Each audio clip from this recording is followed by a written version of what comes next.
Minute के दम के बाद औज़ुबिल्लाहिमिनश्शैतानिर्रजीम बिस्मिल्लाहिर्रहमानिर्रहीम अल्लाहुम्मा सल्लि अला सय्यद मोहम्मद व अला आलि सय्यद मोहम्मद। अस्सलामु अलैकुम वरहमतुल्लाहि वबरकातुहू। कैसे उम्मीद है आप सब खैरियत से होंगे। आज हम बनाने जाए बीफ पुलाव। तो उसके लिए मैं सबसे पहले 2 किलो बीफ लिया है और इसका मैं स्टॉक यानी यखनी तैयार करूँगा। तो इसके लिए मैं सबसे पहले प्रेशर कुकर लेता हूँ। प्रेशर कुकर में सबसे पहले 2 किलो गोश्त डाल दूँगा, बीफ यानी, और उसके बाद मैं 2 अदद बड़ी कटी हुई प्याज शामिल कर दूंगा। इसमें मैं 1 इंच का अदरक का टुकड़ा शामिल कर दूंगा। 8 से 10 जवे लहसुन के शामिल करूंगा। इसमें मैं जो खड़े मसाले इस्तेमाल करूंगा, तेज़पात 3 अदद, बादियान के फूल 2 अदद, बड़ी इलायची काली 2 अदद, खुशक धनिया 2 टेबल स्पून, ज़ीरा 2 टेबल स्पून, नमक 2 टेबल स्पून, सब्ज़ इलायची 4 अदद, दालचीनी 3 अदद, काली मिर्च 1 टेबल स्पून, सौंफ 1 टेबल स्पून, लौंग 4 अदद। तमाम खड़े मसालों को मैं शामिल कर दूंगा बीफ स्टॉक बनाने के लिए यानी यखनी बनाने के लिए, और 2 लीटर पानी इस्तेमाल करूंगा। आप अपनी ज़रूरत के मुताबिक कीजिएगा। 25 मिनट स्टीम लगाऊंगा।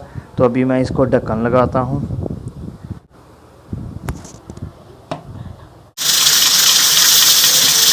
25 मिनट की स्टीम के बाद हमारा गोश्त बिल्कुल गल चुका है। अब मैं इसका स्टॉक यानी यखनी लैदा कर लूँगा, गोश्त लैदा कर लूँगा। मैंने गोश्त को लैदा कर लिया, ये बिल्कुल टेंडर हो चुका है, और यखनी को लैदा कर लिया है, और जहाँ इसकी ज़रूरत पड़ेगी उस वक़्त हम इसको इस्तेमाल करेंगे। जी, इसका दूसरा स्टेप चावल बनाने का है। तो इसके लिए मैंने सुपर बासमती के चावल साफ़ करके 3 प्यालियाँ भिगो के तकरीबन आधा घंटा पहले रख लिए थे। आधी प्याली इसमें मैं दही की इस्तेमाल करूँगा, और 200 ग्राम घी में इसको चावलों को पकाऊँगा। 3 जो है सब्ज़ मिर्च बारीक काट का इस्तेमाल करूँगा। अदरक लहसुन का पेस्ट 4 अदद इस्तेमाल करूँगा, और टमाटर जो हैं ये भी 4 टेबल स्पून इस्तेमाल किए जाएँ। प्याज जो है 3 बड़ी बारीक काट कर मैं तड़के में इस्तेमाल करूँगा। कुछ चावलों के ऊपर इनको इस्तेमाल किया जाएगा। ये मसाला जात में मैं जो चीज़ें इस्तेमाल करूँगा उसमें 2 टेबल स्पून नमक है, 1 टेबल स्पून चिली फ्लेक्स है, 4 अदद लौंग के पीस हैं, 1 टेबल स्पून काली मिर्च है, 2 अदद बड़ी काली इलायची हैं, दालचीनी के 4 पत्ते हैं, ज़ीरा 2 टेबल स्पून है, सूखा धनिया 2 टेबल स्पून है, और 1 टेबल स्पून इसमें गरम मसाला जाएगा, गरम मसाला। तो इसको बनाने की तरफ चलते हैं। मैंने अब एक पतीला लिया, इसमें मैं घी को शामिल करूँगा, 1 पाव घी। हमारा घी गर्म हो चुका है। अब इसमें हम प्याज शामिल कर देंगे और इसको ब्राउन होने तक भूनेंगे। जब ये ब्राउन हो जाएंगे उसके बाद इसमें जो चीज़ें शामिल करनी है वो आपको बताते हैं साथ साथ। प्याज हमारा ब्राउन चुका है, इसमें मैंने पानी डालकर अब तड़का लगा लिया है, इतना काफ़ी है कलर। जी, स्टेज पे हम अदरक लहसुन का पेस्ट शामिल करेंगे 4 टेबल स्पून, और साथ ही सब्ज़ मिर्च को शामिल कर लेंगे।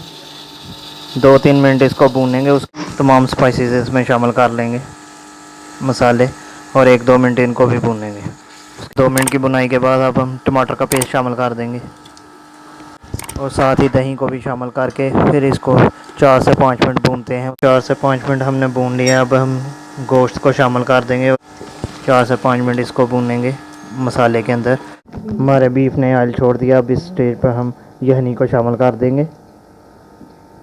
4 प्याली चावल है और 8 प्याली इसमें हम यखनी को शामिल करेंगे, और इसको हम तेज़ आंच पर उबाल आने तक रखेंगे। जब उबाल आ जाएगा फिर इसमें चावल शामिल करेंगे। ये पानी में उबाल आ चुका है। अब इस स्टेज पे हम चावल को शामिल करेंगे और इनको मिक्स करके तेज़ आंच पर पकाएंगे, और नमक अपने टेस्ट के अकॉर्डिंग अगर ज़रूरत पड़ी तो फिर शामिल करेंगे। उसमें तकरीबन हमारा खुश्क हो गया। अब हम इसको दम वाली आंच पर ले जाते हैं और पकाते हैं। उसके बाद आपसे मिलते हैं। माशाल्लाह 10 मिनट के दम के बाद हमारा बीफ पुलाव बिल्कुल तैयार है। अब इसको मैं डिश आउट करके दिखाता हूँ। माशाल्लाह जी, हमारा बीफ पुलाव बिल्कुल तैयार है। मैंने इसको डिश आउट किया है। उम्मीद करता हूँ आज की वीडियो ज़रूर पसंद आई होगी। अगर पसंद आई इसको लाइक करें, शेयर करें, हमारे चैनल को सब्सक्राइब करें। मिलते हैं इंशाल्लाह नेक्स्ट वीडियो नई रेसिपी के साथ। तब तक के लिए मुझको इजाज़त। अल्लाह हाफिज़।